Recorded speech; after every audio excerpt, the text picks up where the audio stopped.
Thank you very much, dear ladies and gentlemen. Welcome. My name is Francesco Billari. I'm currently the rector of Bocconi University, but maybe in this context I should mention that the Dondena, about the creation of the Dondena lecture, because I was the first director of the Dondena Center. The center was created 19 years ago, thanks to an endowment of Dr. Alberto Dondena, and the center is named after his son Carlo Dondena. And at some point when Alberto Dondena passed away, we decided we should create a lecture to honor our generous donor. At that time, it was the single biggest donation that Bocconi had received. Luckily, then Bocconi had more. And the Dondena Center was created to foster an interdisciplinary culture, which was based on empirical research, and also the interaction among scholars of different social sciences. Of course, Bocconi has been always strong in economics and management, but the Dondena Center hopefully created a fertile place to have meetings between different cultures. So as a first director, I'm a professor of demography. Then the second director, I see him here as an economist. The third director, who's back in Ireland, was a sociologist. Then we have a statistician, and now current director, an economic historian. So you see the variation, and maybe more variations in the future. So the Dondena lecture was interrupted for a number of years, maybe as a long COVID period. And we are delighted to start again this tradition, also in view of the 20th anniversary of the Dondena Center for Social Dynamics and Public Policy in the coming year. So we are very delighted to welcome Professor James Robinson, and thank you for being here.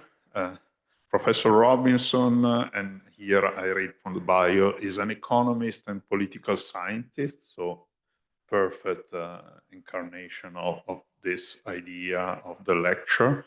And his work explores the underlying causes of economic and political divergence, both historically and today. And he uses both mathematical and quantitative methods of economics and social sciences with a case study, qualitative and fieldwork methodologies used in other social sciences. He has done extensive work also on Africa, and he just told me he could have given another lecture on Africa, so we'll have to invite him back. Actually, you're already invited, just because we are curious to hear about that project. We have also been extremely lucky, and we thank you for generosity to have Professor Robinson here.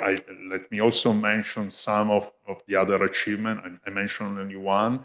In 2024, he won the Nobel Prize for Economic Sciences together with Professor Daron Acemoglu and Professor Simon Johnson. And the motivation said, for studies of how institutions are formed and affect prosperity.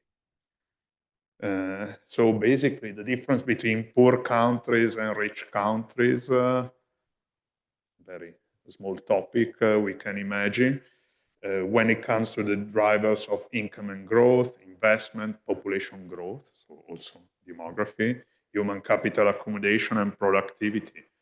And in particular, the studies on the difference in the role in growth of the nature of institutions. So why don't poor countries simply copy what rich countries have done and catch up over time? So these are some of the issues that were mentioned in the motivation for the Nobel Prize. And the central tenet of your research with colleagues is that wealth of nation is shaped fundamentally by political institutions. So there is a hierarchy of institutions, with political institutions influencing economic institutions. I will argue that demographic parts are even influencing political institutions, so in the hierarchy we even come before, but that's just a conjecture. But you have that also in your work. So basically there is this cycle in which, in this hierarchy, democracy, the economy, and well-being are contributing to each other. So we are looking forward to your talk today, and Professor Robinson will generously, hopefully, take also questions after the talk. So thank you very much. Thank you for being here. We're great and honored. And the floor is yours.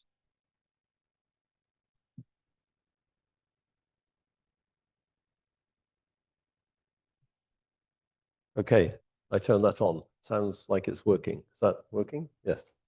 Okay. Terrific. Thank you very much. Very happy to be here. Thank you very much. I'd like to thank the Center for inviting me to come and give this lecture. And what I'm going to do is I'm not really going to talk about that topic, but what I'm going to try to do is talk about a new project that Daron and I have been working on, thinking about, more thinking about and talking about than working on, I should say, for the last few years.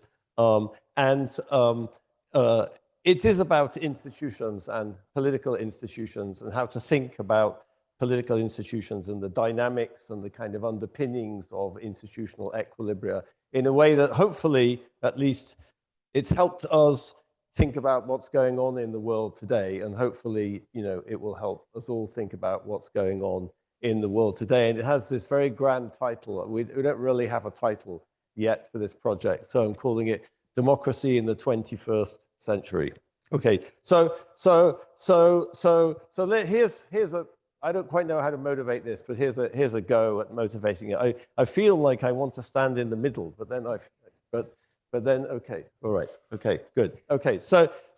And here's a motivation for talking about political institutions, and a sort of puzzle I'll try to convince you of.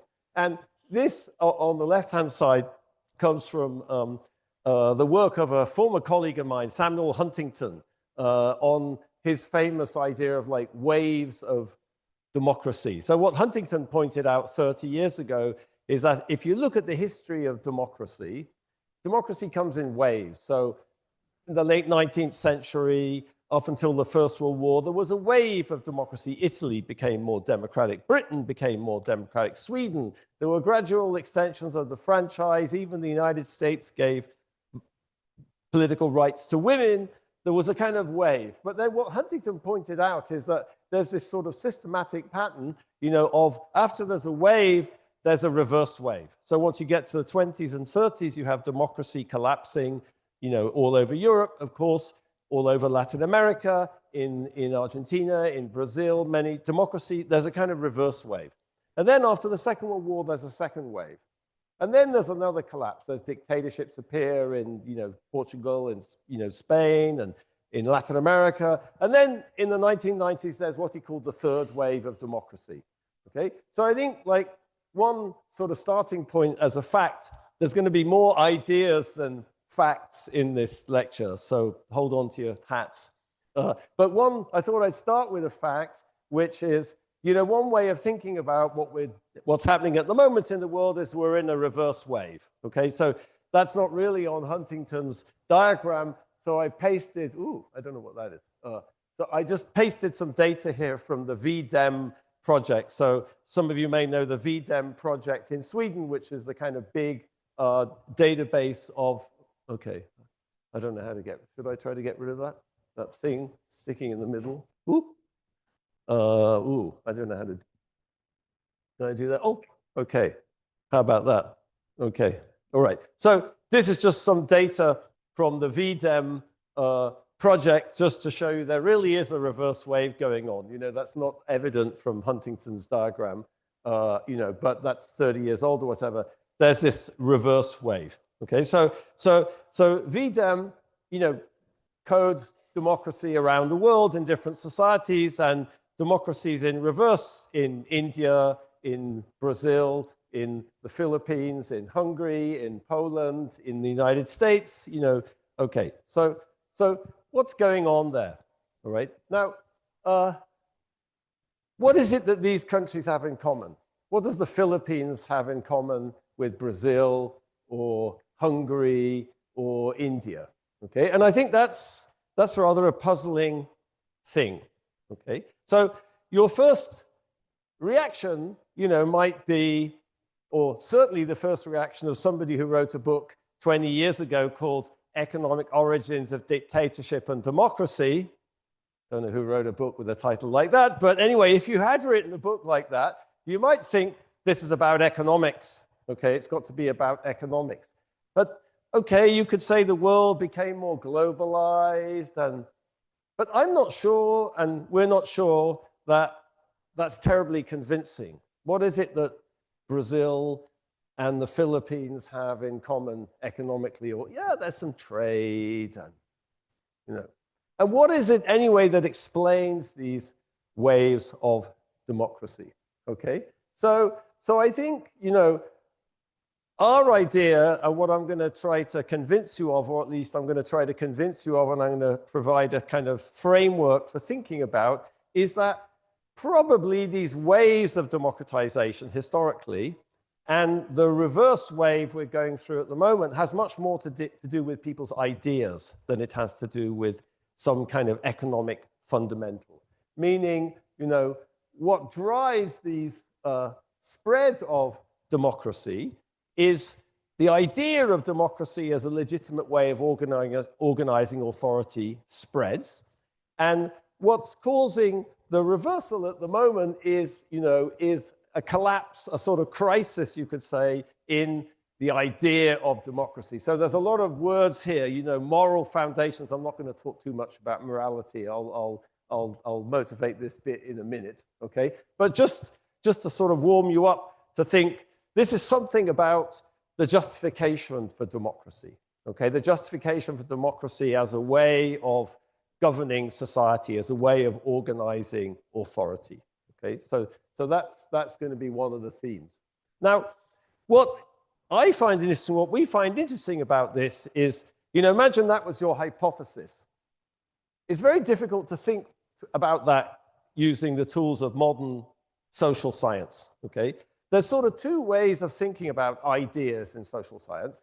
One way is a sort of Marxist idea, you know, that everything is driven by material interests. And ideas might be there, but that's the kind of the superstructure, you know. They may come along to sort of justify why we do something for some material reason, but the ideas themselves don't really have a kind of causal role to play, okay? You could say, you know, that's, you know, economic materialism. So mainstream economics is exactly the same. I talked about Marxism, but of course, you know, mainstream economics and mainstream political economy is exactly the same. Everything is about power and interests, and ideas are neither here nor there. And if they come up, they're just a mask underneath these kind of material interests. Another approach you could say would be a kind of evolutionary approach. So there's very important work which was started by Boyd and Richardson, you know, in the 1980s, sort of using tools from theoretical biology to model cultural evolution. So they would certainly say, if you ask them, we have a theory of ideas. But their theory of ideas is very evolutionary. You know, maybe an idea pops up, you know, and if the idea kind of has some sort of fitness property, it increases somebody's payoff, then it spreads and it disseminates through society. So it's very much a kind of biological idea. There's kind of perturbations.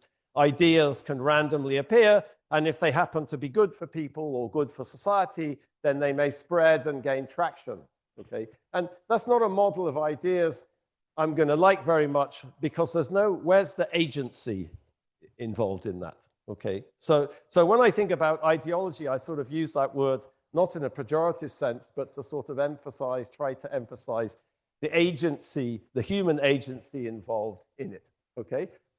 So I think, you know, I think, or we think, I say we think that what's really missing from this space is a kind of ideational basis for institutional equilibria. And there's not many tools in social science for thinking about that, which is rather amazing if you kind of think about it. So, of course, outside social science, there are lots of things to say about it. Okay, but I want to say in the space of academia where we work in political science, in social science, in economics, there's very little work, and so what I'm going to do today is just provide a way of sort of trying to start thinking about this. Okay, so and to do that, I'm going to use this language of normative justifications, which sounds terribly clunky. So don't, if anyone has a better idea, I'm in the market, for terminology. But let's just, normative, I mean, as opposed to positive. We have positive economics and normative economics. Okay, so and I think, and the idea here is that normative sort of justifications for institutions and social equilibria are extremely important. Okay, and I think when I say that, normative, it sounds a bit like moral or kind of ethical, and it could be, that could be part of the story, So for example, in the United States, if I attain a position of power, let's say I become president of the University of Chicago, then if I started hiring my relatives, that would be regarded as extremely inappropriate, okay? That would be corrupt. It would be like nepotistic. It would be inappropriate. I couldn't justify that. Okay, there's a principle. Okay, on the other hand, those principles vary a lot in the world, in my experience, in different societies. So, for example, in the Democratic Republic of Congo, if you got to a position of power and you didn't, if you did not use that power to hire your relatives and further the people to whom you were socially connected, that would be inappropriate. So the normative situation in many African countries is actually the opposite, completely the opposite of what it is in Western countries. Okay, you have power, people have rights, you have obligations to people, you're obliged by the social contract to help those people. All right, so just, I'm not going to get too much into that, but just to I'm just trying to, emphasize what do we mean by normative justifications, So, but I don't think it's just about morality or ethics or something. Another example would be, how do you interpret the world? Okay, so Clifford Geertz, the anthropologist Clifford Geertz, for example, in his work on culture, sort of said, culture is mostly about meaning. What does stuff mean in society? So here's an example. Let's say, my boss gets paid 10 times what I get paid. The dean of the Harris School of Public Policy gets paid 10 times what I get paid. What does that mean? Does it mean he's just 10 times more productive than me? That would be the economic interpretation of that. Or does it mean I'm being exploited? Okay, so that's a kind of equilibrium.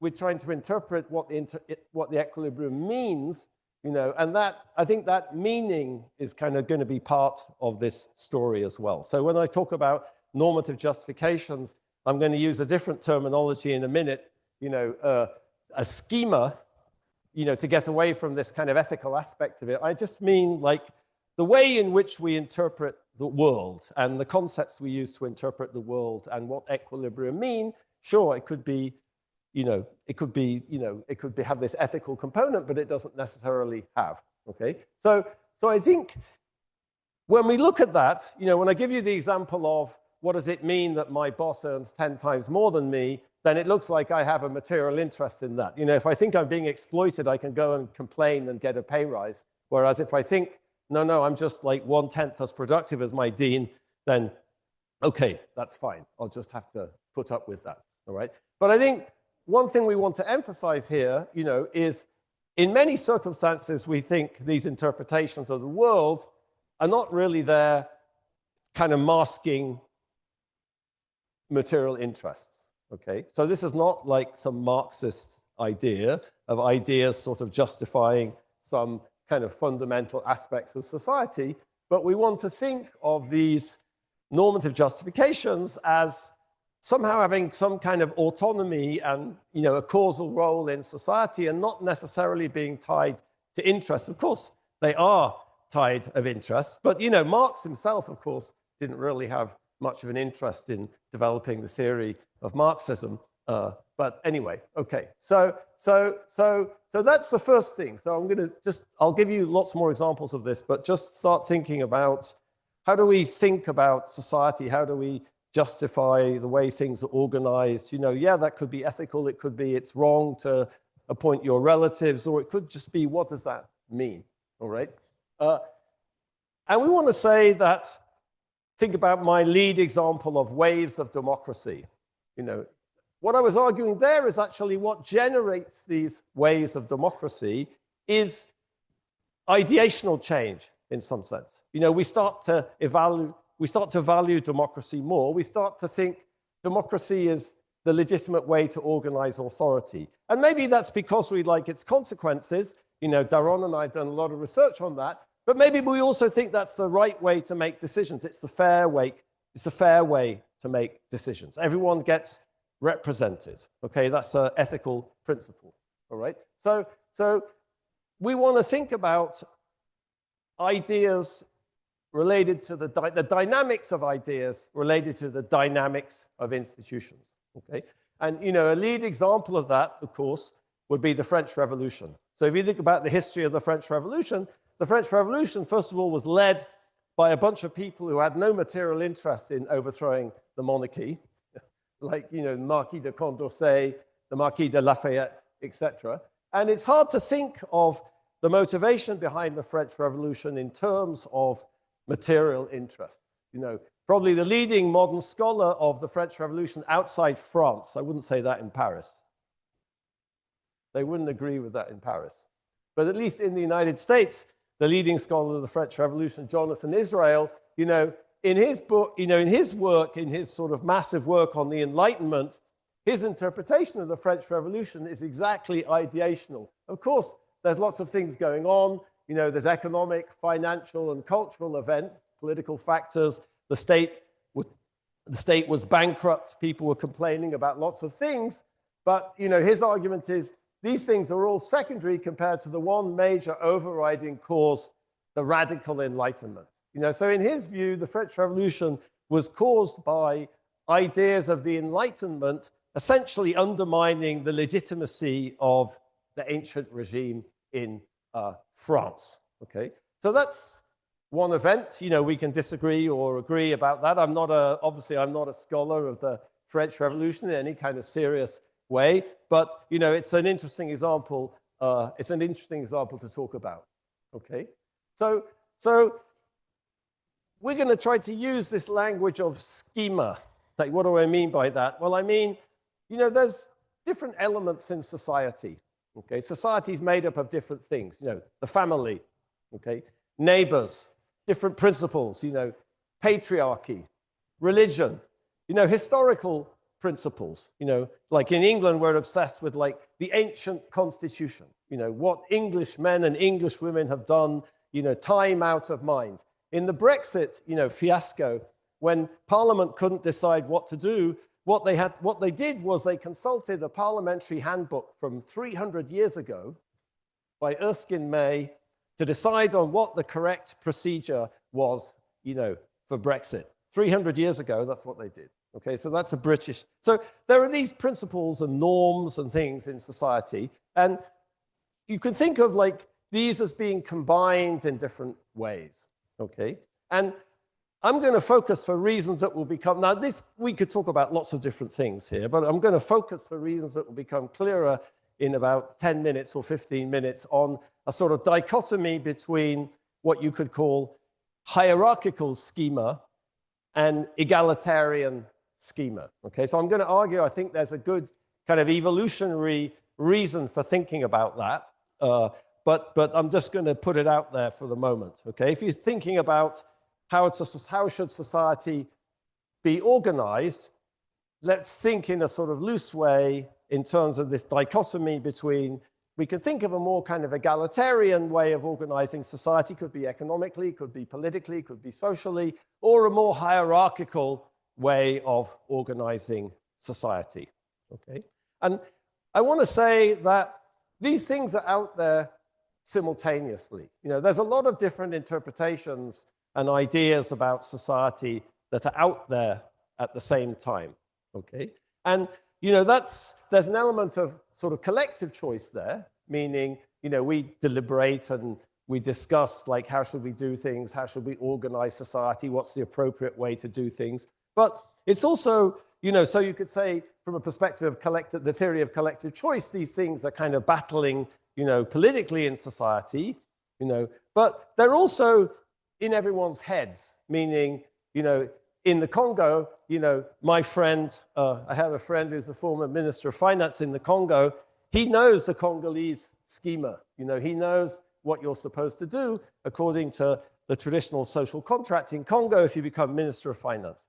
But he also knows the Western ideas about how that's inappropriate and how that's corrupt and nepotistic. So you think of those as just being two ways of organizing, and they're in his head. The example we like a lot, I don't know how much time I'm already feeling kind of anxious about talking about the French Revolution, but the example we like, in this space is sort of Robespierre, because in some sense, when the French Revolution, not the French Revolution, but when the king decides to call the État Général, there's a fiscal crisis, and he calls the État Général for the first time in decades, almost 2 centuries.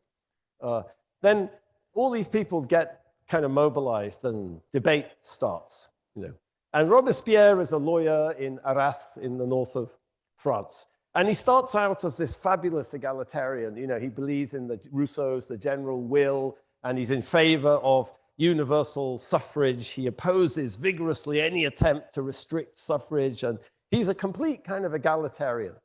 And then, of course, he ends up in the terror, creating this hierarchical, violent suppression of the revolution.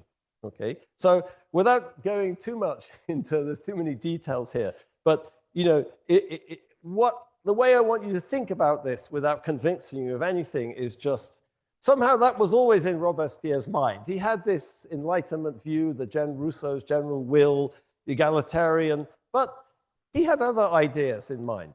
Plato, he'd read Plato. Plato thought that society should be run by the virtuous, and of course he ends up thinking of himself as the virtuous and implementing this project of the terror, okay? So there's two schema in his mind, okay? And I think the interesting thing about Robespierre's biography is, you could tell that story like Marcel Gauchet does, the French philosopher, as a sort of this conflict, this inner conflict between these different models, these different schemas. Okay, so now what I'm going to do is talk a little bit more about these schemas, try to convince you why it's interesting to compare and contrast hierarchy and sort of egalitarianism, talk about some of the evolutionary sort of principles behind that. I don't think I'm going to have the courage to talk too much about the French Revolution. And then I'm going to start telling you how democracy sort of fits into this, okay? But you already sort of know where I'm going here in some sense, which is, democracy, of course, relates to this egalitarian schema, But I think it's pretty naive to think that democracy led all other possible organizations of society to kind of wither away, as we were learnt with the end of history, Actually, those other ways of organizing society have always been there, and they're still there now. And I guess, you could say one of the points here is that, like, they're rising phoenix-like from the ashes. So the way we're trying to think about the challenges to democracy now is democracy is being challenged by these alternative schema, alternative justification for authority and political relations. And that battle, it has economic components. You could look at economic elements of what's going on now, and sort of say, well, that's created room for this ideological discussion. But actually, I'll try to end by sort of arguing, I think the biggest challenges are actually, it's more like at least in the United States, I can't speak for Italy. It's more it's more like a crisis of ideology than it is an economic crisis. Okay, so let me not start telling you about RDCs until I get to them. All right. Okay, so let me go back to this notion of a schema. Okay, and I'll give you a very concrete example of that in this sort of political domain. which is the divine right of kings. Okay, so here's a way of thinking about and justifying political authority. This is Charles I, King of England in the first half of the 17th century, and Charles I claimed to rule through the divine right of kings. Okay, so here's a point which I think is sort of important, actually, which is, if you read the historical discussion of this, the historians think he really believed that God had made him king. Okay, so this wasn't some sort of ideological fig leaf over kind of power relations. Charles I really believed that God had made him king. Okay, so here he is laying on hands. Okay, so Charles I believed he could cure people by touching them. All right, how come he wouldn't get ill? Well, it's in the Bible. He would quote the Bible. They shall take up serpents, and if they drink any deadly thing, it shall not hurt them. They shall lay hands on the sick, and they shall recover. Okay, so he's fine. He's not going to get anything. Now, you might think, again, did he really believe it? Well, he claimed to believe it. And just as a fact, there's a book by a historian about this. He did this 92,000 times. So that's maybe just trying a little bit too hard. So that's, so what was the divine right of kings? Well, the divine right of kings in our terminology here was, it was a combination of different elements of society, of hierarchical relations in the economic sphere, hierarchical relations within the family. Okay, it was one of the most famous defenses of the divine right of kings in 17th century Britain, written by Sir Robert Filmer, was called patriarchy. Okay, so he justified the divine right of kings as stemming from the father has absolute authority within the family, the king is the father of the nation, therefore the king has absolute authority. How did the man gain absolute power within the family? Well, that's justified with the Bible and the Garden of Eden and Adam. Okay, so this is, so different elements were combined to justify, something like the divine right of kings. Okay, of course, there are material interests involved, for sure. Okay, there are material interests involved, so we're not denying that. And of course, the interesting thing is to think about maybe ultimately the interaction between these ideas and these material interests. But for now, I just want to focus on the ideas because the material interest bit is, that's common. We all understand that. All right. So here is, just a schema kind of combines different elements in society into a schema. All right, to justify something like the divine right of kings. But of course, the divine right of kings wasn't the only schema. Okay, it wasn't the only way of thinking about legitimate political authority in 17th century England. There was also a notion of popular sovereignty. Okay, and you probably know that the reason that Charles I left the throne in 1649 is because he was beheaded at the end of the English Civil War. Okay, so there was debate about this. Okay, but what I'm emphasizing is here both the schema and the multiple schemas, multiple ways of thinking about authority and society, but also this element of sort of choice and innovation. Okay, so the divine right of kings, where did that come from? Well, in the previous century, writers like Baudin in France, for example, wrote about this. They created this justification of, why monarchy is the right system. So there was agency, human agency involved in these justifications. Popular sovereignty, same thing. People came up with counter-arguments, okay? The most famous in Britain, of course, would be John Locke's Second Treatise of Government, which was a very articulate counter-argument to, how you shouldn't think of political authority in terms of the divine right of kings. So Locke's first treatise of government, basically the entire first treatise of government is debunking all the arguments in Filmer and, about the divine right of kings. And then the second thing is, okay, now I tried to convince you that that schema doesn't hold water, let me propose a different interpretation of how we should organize things. Okay, so that's, so I want to kind of argue here also that, once you start thinking that there are these different options, the different options are in society, the different options in people's heads, of course, it might take a lot of coordination. There may be all sorts of political projects, political problems, but you can also see things could change quite fast, as indeed they did, in the English Civil War. Okay, so let me come back to egalitarianism and hierarchy. So I guess I'm using this as a sort of leading example to get you to think about political hierarchy, that's the divine right of kings, and a more egalitarian idea, popular sovereignty, that the king doesn't get the right to rule from God, the king gets the right to rule from the people who delegate sovereignty to the monarch. Okay, so I think I'm going to emphasize, as I said, as I keep saying, these sort of two things, egalitarianism and hierarchy. Okay, that can be expressed in the economy, in society. I talked about patriarchy and the family, within the polity, within political institutions. And you can make arguments for either of these two things. Okay, all right, okay. So let me talk a little bit about the hierarchy, and then I'll talk about egalitarianism, and I'll start talking more about the sort of evolutionary foundations of this. Okay, okay. So what about hierarchy? Well, if you think about our deep evolutionary history, the closest primate relatives to Homo sapiens, gorillas and chimpanzees, are very hierarchical.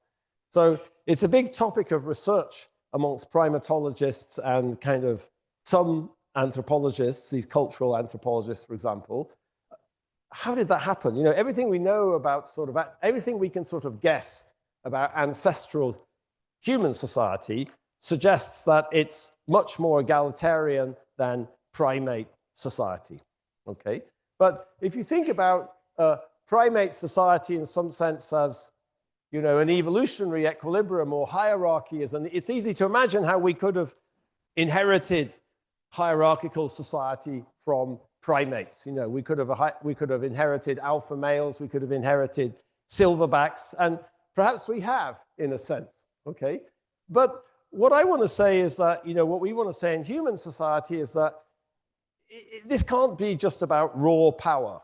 Okay, hierarchy needs justification, it needs arguments, it needs schema supporting it. And if you think about the history of humanity, there's lots of ideas. I just talked about the divine right of kings, but there's lots of ideas justifying hierarchy. I talked about Plato, and we could talk about all sorts of things. The debate in the United States at the moment, for example, if you look at the work of Michael Sandel or Daniel Markovits about meritocracy, their basic argument is that, meritocracy is essentially a brilliant ideological justification for inequality and hierarchy. Okay, it's brilliant. It's so clever because it looks like there's a completely level playing field, and some people got to the top and they're just so talented, and other people didn't, and they're less talented, or they didn't work so hard, or they didn't go to Harvard.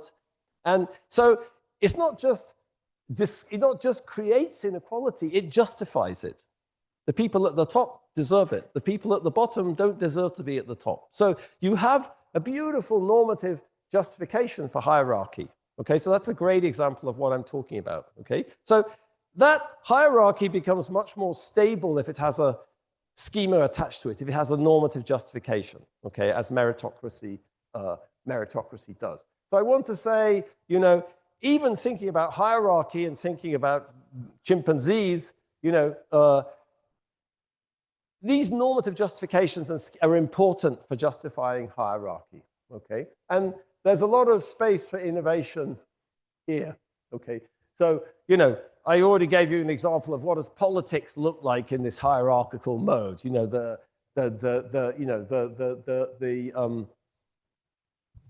divine right of kings is one example of that, okay? But right the way through, in England, for example, almost into the 19th century, there's enormous justifications for hierarchy everywhere.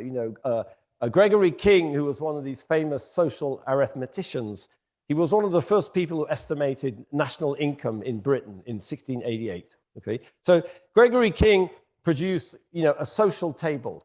Okay, and if you look at his social table, the whole of British society is organized hierarchically, in ranks, like a pecking order. Of course, chickens have ranks, right? They have a pecking order. Chickens sort themselves into a kind of dominance hierarchy.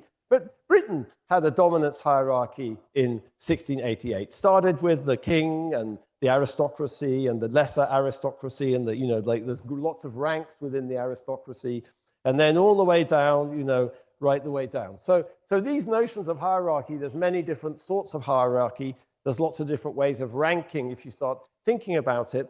And what's so interesting about this hierarchy, of course, is that everyone buys into it. So the best evidence, not everybody, but a lot of people buy into it. Okay, so the nicest evidence that I know about that comes from the work of Bourdieu. Okay, so this is from Bourdieu's book Distinction, which is, it's a beautiful play on words. Distinction. It's sort of like, I'm distinct from you, but I'm also better than you. I'm distinction. Okay, so let me just give you this one example. The book is full of very cool information. There's not a lot of standard errors for the economists in the room, but it's so creative, you got to love it. Okay, so here's the idea. So here is, French people interviewed by Bourdieu and his assistants, ranked, by class. So you've got manual workers, domestic servants, craftsmen, shopkeepers, go all the way down, professionals, secondary teachers, higher education teachers, and art producers. So being a higher education teacher myself, I'm happy to think of myself at the top of that social hierarchy. So what Bourdieu and his people did was ask people to rank how beautiful different pieces of music were. Now you might think that's a kind of odd thing to do, why? But his view is that kind of hierarchy and distinction is reflected in all aspects of culture. Okay, so he asked people, what do you think about the Blue Danube? The Blue Danube, that really corny, terrible, da, da, da, da, da, da, da, da. Now, of course, who likes the Blue Danube if you're a university professor like us? Oh, so corny. Okay, 0. What about if you're a manual worker or domestic servant? Yeah, beautiful. Oh, it just sends me into raptures. What sort of music do people like me like? Well, we like Bach, of course. Sophisticated music, like the well-tempered clavier.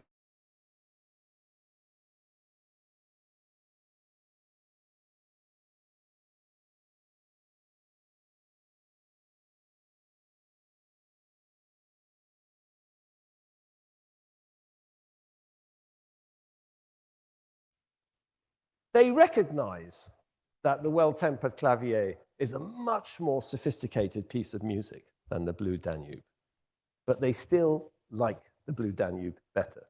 So they kind of recognize that there's a hierarchy and they're down the pecking order, but that's okay. Okay, you've adapted to the hierarchy. So I think that aspect of, I don't want to use the expression false consciousness, but just we can adapt to hierarchy. I think human history shows we're very good at adapting to hierarchy. And maybe that's good in many ways collectively at the group level. We can cooperate.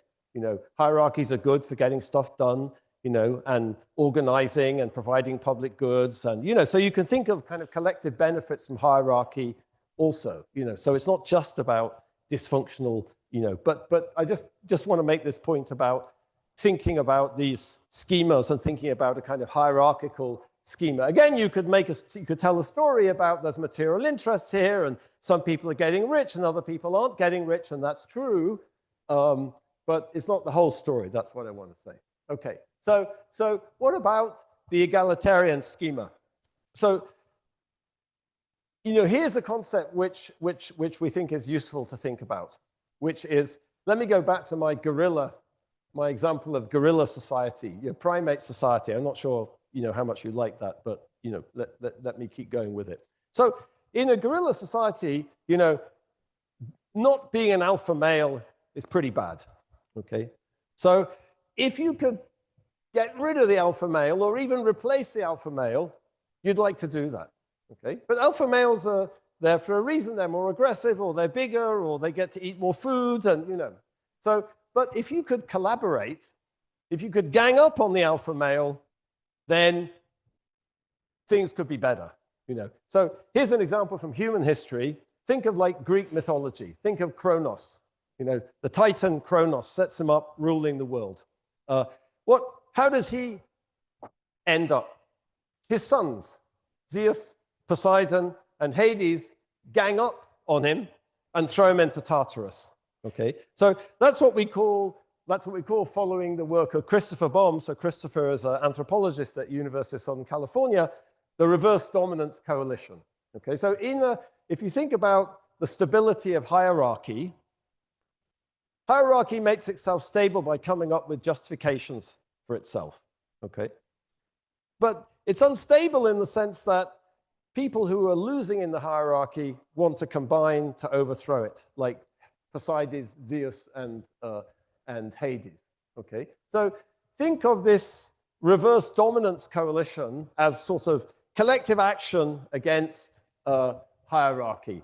Okay, so that obviously there's material incentives involved with that. But what we want to do is think of kind of ideas playing a very important role here as well. So just as there's material interests in maintaining hierarchy, or, you know, and there's material interests in overthrowing hierarchy, that functioning of the reverse dominance coalition or overthrowing hierarchy is massively facilitated if you have a kind of ideological framework which undermines the justification of the equilibrium, okay, as with the divine right of kings, okay?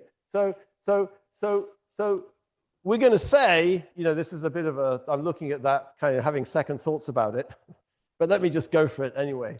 Let me say, you know, egalitarianism in some sense is a kind of justification for the reverse dominance coalition. It's a principle to sort of say, you know, it really sucks, this alpha male society. It's just not fair, okay? And that's a spur of action. That's a spur for action and overthrowing the hierarchy. Okay, that's what I want to say. Now, where does democracy come into this? Well, the way we're going to think about democracy is that, you know, it's difficult to organize collective action. It's hard to sustain it. You know, there's a free rider problem. You know, you need to institutionalize the reverse dominance coalition to kind of, for it to be effective, combating hierarchy. So think of democracy. I'm going to think of democracy as a sort of institutionalization of it's a way of institutionalizing the reverse dominance coalition. Okay. Now, of course, I'm not going to do too much cross-cultural stuff, although I did mention Congo, but I couldn't resist, you know, throwing, you know, here's a very different institutionalization of reverse dominance coalition in a different society, which is Maasai society in East Africa, in Western Kenya and Tanzania. So in Maasai society, traditional Maasai society was actually, you know, governed by age groupings in some sense. So when you were an adolescent, then you came of age, men and women came of age, you were initiated into an age set. Okay, so this is the initiation of a male age set and then you were initiated into this age set, and you went through life in this age set. You go through these kind of transitions. You're a boy, you become a warrior, you get married, you become a farmer, you become, you know, eventually you get to be the kind of political authority, and then eventually you get to be kind of elders and supernatural authorities. So this is a very different way of organizing society, and I'm not going to talk too much about cross-cultural stuff today, but, you know, think about, there's a lot of interesting variation in the world and in human history and how we kind of institutionalize these things. Okay, let's just throw that out, all right? So, you know, I talked about a little bit about politics in this hierarchical mode, you know, the divine right of kings, you know, the pecking order, whatever it is. You know, we can think of politics in this, in this egalitarian mode. I wish, anyway, I keep looking here and looking there. Okay, you'd think I'd know what was on the slides. I mean, I wrote them after all, but anyway. So think of these ideas, like think about, even when Thomas Hobbes wrote his great book, Leviathan, he was really in favor of like hierarchy, okay? But he couldn't just come out and say that. So he had to come up with this idea of a covenant.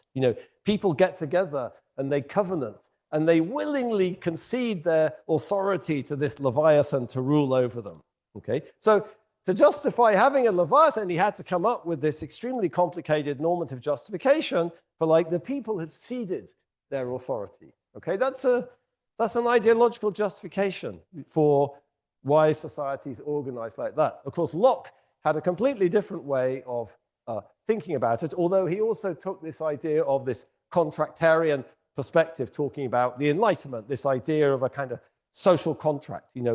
That's a way of legitimizing authority, okay? All men are created equal, et cetera, et cetera. Okay, so, one can think here of lots of different ideas about egalitarianism in different spheres, each according to his ability, no, what is it? From each according to his ability to each according to his need, So there's an idea, mull it over, maybe you find it convincing.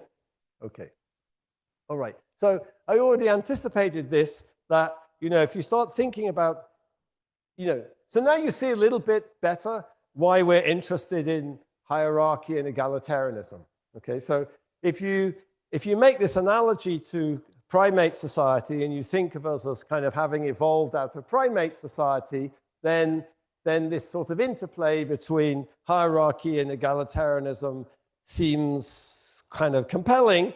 And I already anticipated this idea that like we want to think about democracy as a particular and a particularly successful institutionalization of this RDC. I don't think it's the only institutionalization. By the way, in Maasai society, nobody votes on anything, So people don't make decisions in most traditional African society by voting on stuff. And it doesn't look anything like democracy the way we think of it in Western society. So I don't want to say it's the only, but I think like the way we think about democracy is it's been a particularly successful institutionalization of this reverse dominance coalition. Why successful? Well, it's really easy to scale. This is not like Athenian democracy where everyone has to get together, and kind of, discuss and deliberate or whatever. It's very hard to scale up the Maasai way of doing things, to large-scale societies. But, we've developed this representative democracy which has this kind of ability to operate on very large scale, so that's advantageous. It allows humans to cooperate and work together on a much larger scale. So, it's versatile and scalable. What do I mean by it's versatile? Well, you can adopt the institutions. You can create different sorts of institutions, presidents, parliaments. You can kind of reconfigure electoral institutions. You can kind of adapt it to different contexts and different societies. So I think that, it has that aspect of sort of flexibility and versatility, and it builds organizations, like political parties, which hopefully sustain this sort of collective action. Okay, but again, I want to emphasize this. There's these ideational underpinnings of this. Okay, and here may be why egalitarianism and hierarchy is sort of particularly interesting, which is, Darwin had this conjecture in the 19th century about the difference between Homo sapiens, society of Homo sapiens and primates. And he had what he called the execution hypothesis. And his idea was very related to what I've been talking about, going back to Kronos and Greek mythology, which is, you're in an alpha male society. If the non-alpha males can gang up and kill the alpha male, that's good. But notice there's a Darwinian mechanism there, because then you have selection against alpha male genes. You get an alpha male popping up, and they get killed, then they don't get to spread their genes, and so you get less alpha male genes in the population. This is what, and Darwin was trying to explain, what primatologists and what anthropologists call self-domestication, okay? So we know how wolves turned into dogs, okay? We domesticated them. We picked the cuddly wolf and the wolf with the floppy ears, and then we selectively bred them. But think about humans. We don't have floppy ears, but we're pretty chill, no? Like, we cooperate with people we don't know, with strangers. We build these big societies. Like, we're sort of domesticated too. But who domesticated us? And Darwin's idea was we domesticated ourselves.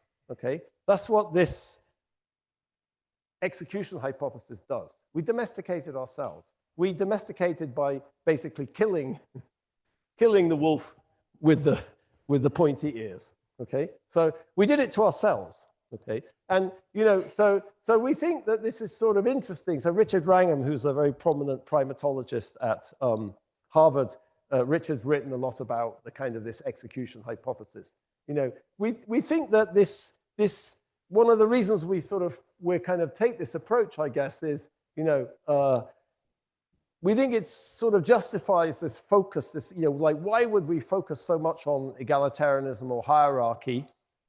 Well, you can classify political systems like that, but I think if you take, Darwin's argument seriously, this is basically the fundamental characteristic of Homo sapiens. Like, why are Homo sapiens so different from other primates? It's exactly because of this execution hypothesis, or this self-domestication. So that created a much more egalitarian, fundamentally egalitarian society than you have in primates. So it's a kind of at the heart of our kind of whole experience as humans. And, but here's one thing, that Darwin and Richard Wrangham don't get right, which is, of course, that process never kind of ends, So meaning you never completely eliminate the possibility of hierarchy, So you have a kind of what we call a mixed equilibrium. You could justify, hierarchy, you could justify egalitarianism as being a kind of evolutionary stable equilibrium.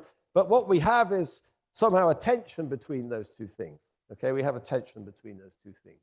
All right, I'm not going to talk about. I'm terribly anxious that I'm talking too much, but I don't know what the time is. What is the time? And that screen went off. Okay. Oh, yes. Okay. How long? When should I shut up? Okay. Okay. So I have been talking too much. You see, that's what happens when I get carried away. Okay. So I think I got the main things across. Okay. So here's an approach to thinking about. I started off with a fact about the dynamics of political institutions. So here's a way of thinking about what's driving these dynamics of political institutions. So as I said, we could think of economic fundamentals, we can think of inequality, we can think of, human capital, we can think of all sorts of things generating these dynamics, globalization, trade, whatever it is. What I'm trying to convince you of, I think what we're trying to think about this is through these ideational sort of dynamics. And in some sense, what's creating these dynamics is changes in these schemas, in what schema people coordinate on in society, how they justify political institutions. Okay, so it's a kind of, we talk about, I don't know, we'll talk about that. So a theory of social change, but where the ideas become a sort of the forcing variable in some sense. That's the idea. Okay, so I'm not going to talk about Robespierre. Okay, good. I was deliberately talking too much so I wouldn't have to go back and talk about the French Revolution. Okay, but you get the idea. All right. So I think I've talked about that too. Okay, so let me just end and give some time for some questions by sort of saying, so how do we think now about this, this crisis of democracy? I think, I started with this idea that, that democracy is in crisis. I think we can probably all agree on that. There's a lot of challenges. I guess what we're trying to say is, what's missing from a lot of this discussion is the crisis of democracy as an idea. Like, how is it, for example, that, in Brazil, President Bolsonaro, he was in power. He announced all the time he didn't believe in democracy. He has no commitment whatsoever to democracy, and he almost was reelected. Like, almost. He lost by like 2% of the vote. So how can it be that someone who announces that they don't believe in democracy can get 48% of Brazilians to vote for them? Okay, that's a very kind of stark example. Most people are much more subtle because there's still this sort of hegemonic narrative, you know, which people haven't broken cover yet, meaning they're not allowed to say that yet. He's allowed to say it. He did say it. But most people don't say it. Most people profess to be committed to democracy. But I think probably there's a lot of people who are not terribly committed to democracy. And I think, you know, what's going on in the United States now is I see it as a sort of, it's a crisis of the idea of democracy because trust in institutions has collapsed, trust in legislative institutions has collapsed, trust in the state has collapsed, and an enormous ideological cleavage has appeared in US society, particularly between the educated, highly educated people and people without college degrees. That maps onto all sorts of regional cleavages in the United States. Here's a cartoon I like very much. This is from 1976. This has been going on for a long time, by the way. And it's the view of the world from 9th Avenue. You can see here New York City, all sophisticated skyscrapers and stuff. And then there's the US. That's what they call the flyover country in the United States. You can see Chicago just about gets on there, you know. And there's the Pacific Ocean, and there, you know, so what is that representing? You know, that's representing an enormous kind of ideological cleavage in society about like who's worth something in America and who's not worth anything in America, as I was talking earlier about this whole kind of meritocracy and things like that, okay? So I think, you know, let me just use this as the last slide to say, you know, what does that mean? You know, so if I look at like what's going on in the United States today, for example, and I ask myself, like, what is it that, you know, what is it that unifies all of these people, for example, in President Trump's coalition? It's because they have this sort of antipathy towards liberal democracy, manifested in very different ways. It could be social liberalism, it could be economic liberalism, it could be a kind of, you know, the liberal project of kind of social engineering, like woke, whether it be vaccinations, whether it be, you know, think about Hillary Clinton's famous saying that President Trump's supporters were a basket of deplorables, okay? So that's what's going on for me. That's just what has mobilized, you know, all of these people, you know, so discontented with the way the United States is. So I don't think, of course, we could talk about social mobility, we could talk about inequality, you know, we could talk about economic factors. So I don't want to say they're not there. You know, the French Revolution, there was lots of stuff going on at the same time. And maybe you need to have enough of those things to have traction for this thing to have traction. But for me, the fundamental challenge is ideational. What does that mean? It means, you know, I think this is something President Biden didn't understand. President Biden treated this like it was an economic problem, and it wasn't, and it didn't go away. You know, he did his best, but he had the wrong interpretation of what was going on. So I think that means, what does that mean? It means, you know, it means that you have to come up with new ideas to justify democracy, to kind of combat this idea that liberal democracy is malfunctioning, liberal democracy is kind of exclusionary, liberal democracy creates this elite, you know, at the expense of the mass of people, which is not wrong. It's not wrong, by the way. You know, that's what all this work on meritocracy is showing, you know. So the reason that a lot of what President Trump says gets a lot of traction is that there's a lot of truth behind many of these accusations. So I think, like you see, I'll shut up now because I made my point. So this is what I made my point. Okay. All right.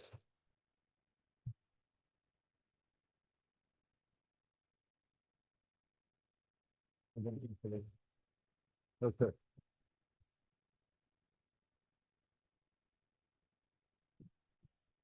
Thank you very much, Professor Robinson. I think this embodies a lot. So you use literature and actually even cited and quote the literature from history, evolutionary anthropology, sociology, economics, political science, primatology, and I'm sure I missed a couple of other disciplines. So this is really wonderful example. And given we have 10 minutes to solve the problem of how to defend democracy, I think we have time for some questions and pressing ideas.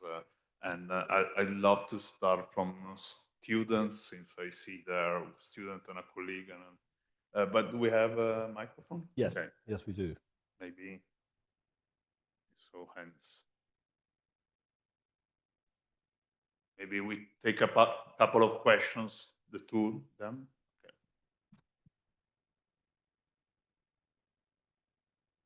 Hello. Thank you so much for your talk. My question is, is your research on normative justifications and various kinds of schemas and any kind of conversation with Piketty's research on this, specifically his book, Capital and Ideology?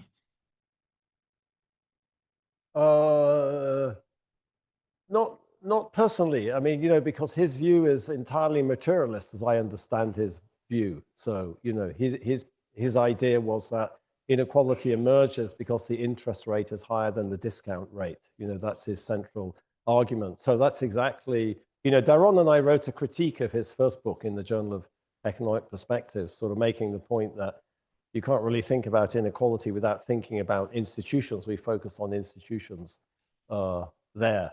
So I'm not sure how he brings ideology into it, since his view is completely materialist as far as I understand it. Yeah.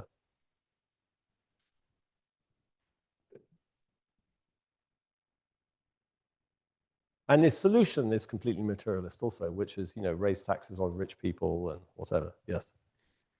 Okay. Thank you. So this was really fascinating.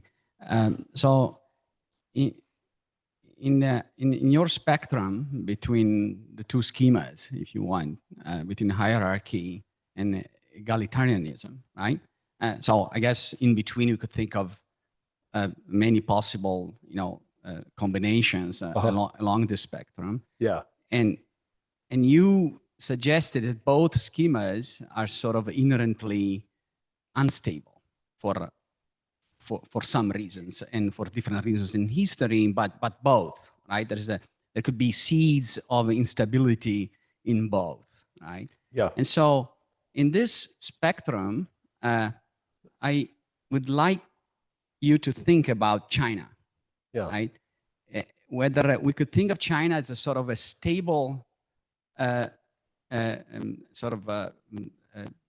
experiment, that sort of breeds the elements of the two schemas, sort of egalitarianism and hierarchy, in a sort of unprecedented way in history. Maybe not, but I thought about China a lot in thinking about the tension between these two schemas. So that's a great point. I mean, so I think, so we want to, I had the word Hegelian up there at some point, but I didn't have the courage to say it, but it's very Hegelian in the sense that there's no resting place here, like in some sense, like our idea is that there's always, society always like seesaws in some sense, it's not like this kind of Marxist idea of progress in history that, you can sort of institutionalize a kind of you can institutionalize this reverse dominance coalition with some egalitarian philosophy, but there's always the potential for it to come unstuck and be replaced by a kind of much more hierarchical interpretation of society. But I think you're right that in some sense you could say, well, democracy has been so stable because it's kind of compromised these things. Think about Britain. We have this kind of House of Lords. The House of Lords was sort of explicitly, empowered to protect, particular hierarchical interests, in the early modern world, whatever it was in the Middle Ages. So that was a sort of compromise. And you could think the Chinese case is like that too. I mean, you have these principles like meritocracy, for example, which is very deeply ingrained in Chinese society. So you have a kind of hierarchical system, but then you have these meritocratic principles too. So we talk about that a lot, actually, because in our book, The Kind of Narrow Corridor, Daron and I took this view that, like, in some sense, that China is this sort of stationary state, where there's this hegemony of the kind of state over society. But but your point is well taken. I mean, I think that what we're trying to think about now is the following thing. You know, if you take this view seriously, like our previous view of China was wrong, you know, because if you think this evolutionary perspective, somehow this reverse dominance coalition, you know, it might be dormant and it might be kind of sucked into the hierarchy in the same way as, you know, Bourdieu discusses. But ultimately, it's there to sort of overthrow the hierarchy. So I think, you know, asymptotically, the prediction of this theory, you know, is actually China is going to collapse, you know, because it's, you know, the reverse dominance coalition is going to find a way of justifying overthrowing this hierarchy, you know, despite the, you know, as you could say, the communists did, or if you go back to the end of the imperial state or whatever. But I like your observation. We've thought about that idea, but not in that context actually. But it's a very interesting context to think about that. Yeah. So we have many hands. Maybe we try to take two questions. One in the far. We start from the back. Thank you very much for this super interesting talk. So it seems that this conflict between egalitarianism and hierarchy as schemas is at the individual level. The case of Robespierre was emblematic. You find it also, you know, within societies, and by societies I mean between societies sharing the same culture. But I'm curious how you consider the fact that there could be, at the same time, conflict between egalitarian schemas within the same society and broadly at the global level. So I'm thinking, for instance, how world religions, say Christianity, could be at certain point of history emblematic of an egalitarian schema, and at different points instead embody like more hierarchical schemas, and being at the same time also in conflict with other egalitarian schemas worldwide, say socialism, for instance. So I think there are like also this layer of complexity in terms of like, yeah, we don't have at a global level sort of like a settled,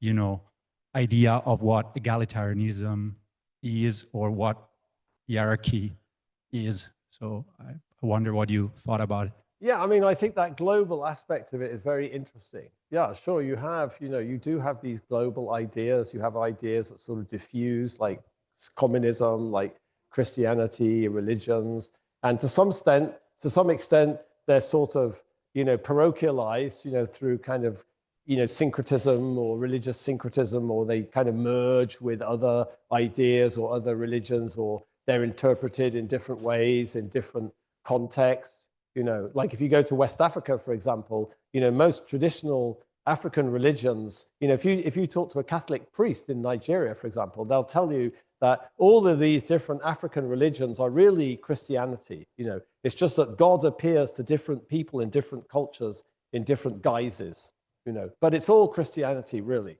So that's a strategy for kind of bringing everybody into the church. You know, it's a kind of inclusive strategy. You know, you may believe in African traditional religion, but actually, let me explain to you, that's really, this is Jesus, these are the saints, you know, this is Christianity. So, I mean, I think that's a fascinating question. I don't have anything, I think, yeah, there are these global things. And I guess you could say, you know, if you thought about it, that's been a big factor pushing towards more egalitarian equilibrium. Like you could argue that this language of rights, for example, you know, people have rights, and what does that mean in some sense, which has sort of spread around the world in the last 70 years.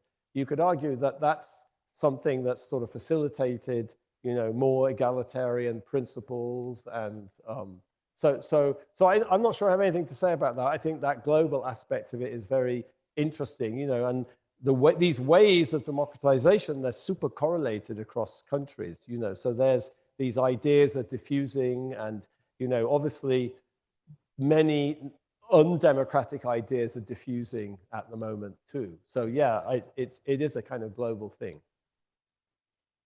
Thank you. I think we have time for a last question, maybe in the middle.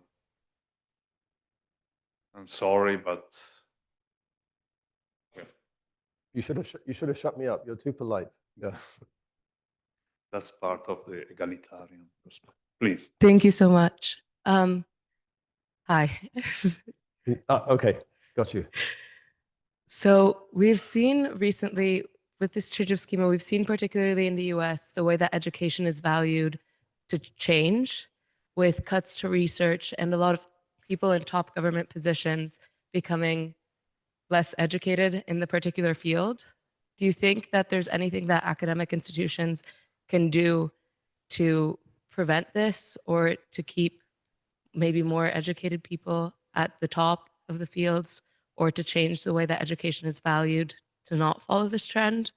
You mean you're talking about what's been happening at Columbia and Harvard and all these places? Yes. Yeah. And also just, I mean, the head of the Department of Health being anti-vax. Well, you know, that's, yeah, but that's like I was saying right at the end, you know, that is part of this backlash against this whole liberal project, you know, this liberal project, the kind of social engineering aspect of liberal, like, we know what good people, how good people think. And, you know, and if you don't think like that, then you're a bad person. You know, like, we know what's good for you. Vaccinations are good for you. You know, like this backlash against expertise, you know. So I think that's all part of this ideological, like, you may think this is not consistent with the scientific evidence. And, you know, I'm not going to disagree with you. But I think to understand that, you have to think of it as part of this ideological reaction against liberalism in its many different, you know, manifestations, as I said, social, economic, in lots of different ways.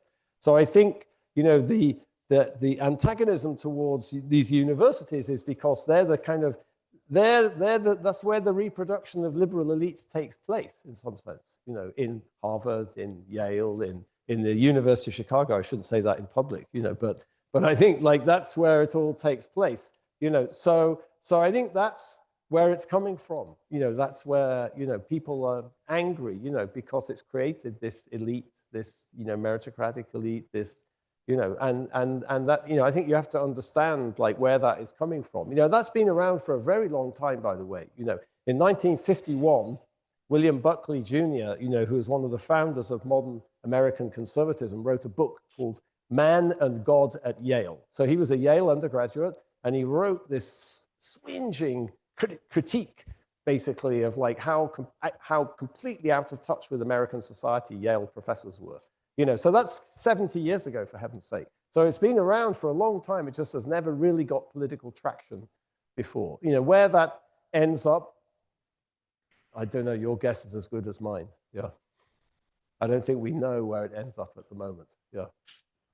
But I think you have to understand where it's coming from, especially, you know, if you want to solve this problem, you have to understand why people are so upset about this, you know, and you have to come to terms with that.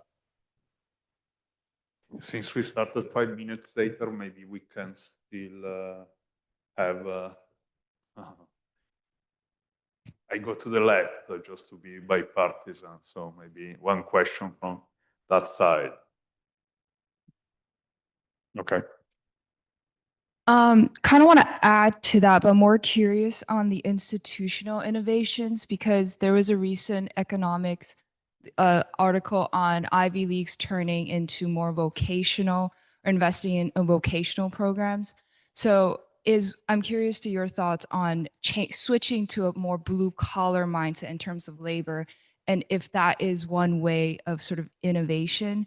And then sort of a follow up to that, on both of sort of your solution frameworks, how do you keep this from being sort of a conversations you just have with academics where it's just the bourgeoisie sort of, I don't know, having, you know, conversations about how to solve these problems, but what are some like actual solutions that maybe regular people, everyday people can implement to sort of actualize this new normative way of thinking?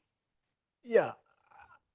I mean, that's a good question. You know, maybe it wouldn't be such a bad thing if Ivy League schools paid attention to blue collar workers. You know, I think, you know, the way I think about that is, you know, maybe we could discuss that, but like, you know, in Michael Sandel's book, you know, the Tyranny of Merit, you know, he has this very good point. He makes this very good point, I think, which is, you know, the first step, you know, is what he calls like to recognize people's worth in society. You know, there's a principle in African society which I like very much. I'll give you an Igbo proverb to illustrate this.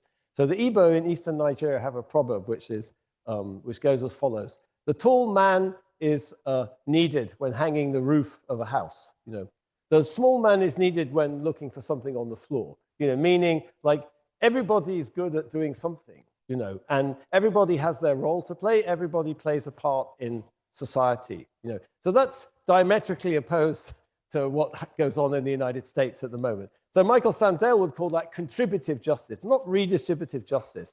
Nobody's really in favor of redistributing income in the United States. You know, it's like the culture of capitalism.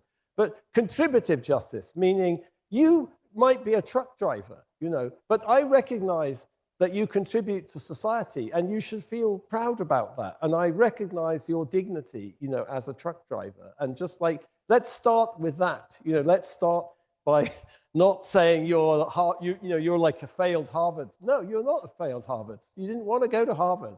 You know, you wanted to do your thing, and like, let's recognize that, you know. And I think that's actually a really good starting place for like what's going on at the moment. You know, I don't think these people in the Midwest of the United States are angry because, you know, they never applied to Harvard. It never occurred to them to apply to Harvard. It's not they got turned down by the admissions team, okay? They have a different notion of like values and what's going on and and that, you know, that has to be recognized, you know. So should Harvard start, you know, I don't want to talk about Harvard. I'm not at Harvard, you know, I used to be, but I left. So, you know, let's talk about the University of Chicago. You know, should the University of Chicago open a, you know, a blue collar? I don't know, maybe, you know, why not? Let's think about it. What we need is new ideas, after all. You know, we have the business school, you know, pumping out MBA students to like, you know, we have all these professional schools, we have the law school, we have, why not? You know, like, why not have the working class school? We need ideas. That's what we need. Yeah. Thank you. I think we are too late, but I think this is a perfect ending, and we should thank again Professor Robinson for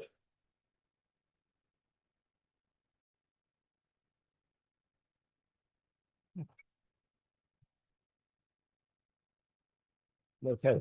And I also like to thank the staff for organizing it and the director of the Dondena Center, Professor Alpani. Thank you. We hope to see you soon again.